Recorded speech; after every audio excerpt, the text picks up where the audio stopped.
Welcome to the video Vort. There is a practice on Purim to dress up in costume, and that activity is often relegated to the children. However, that indeed is a practice that should be embraced by both children and adults alike. There are a few reasons that have been offered to explain this custom of costume on Purim.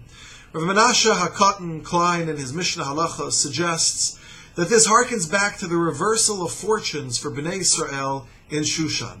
Originally, it was the Jews whose lives were in peril, and in order to evade detection or capture or death, they dressed up like the local populace in order to blend in, and in doing so, they would escape with their lives.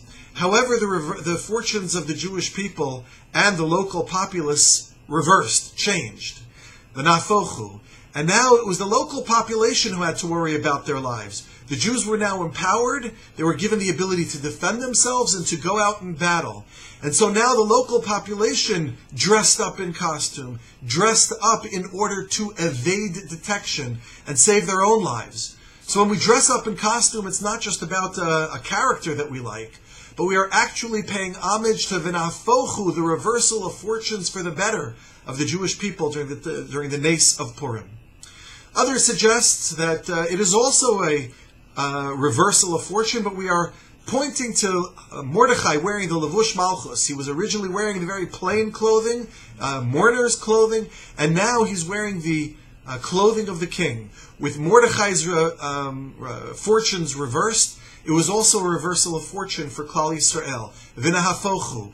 When we wear the costume, we are giving our gratitude to the Ribono Shel Olam for the Nes of Purim.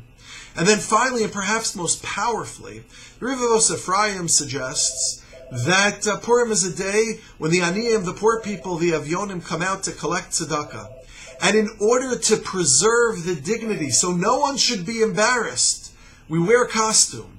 The giver can give with a full heart, and more importantly, the receiver, who's in the most vulnerable position, can accept with gladness and joy, without any sense of embarrassment or humility or any sense of awkwardness. When we don the costume on Purim, we are paying homage to the notion of extraordinary sensitivity to our fellow, to our brothers and sisters who are in a compromised state. And we thank the Ribono Shel Olam that we are able to give.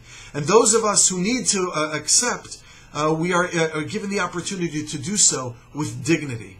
On this Purim, let us wear costumes, not just the kids, but children and adults alike.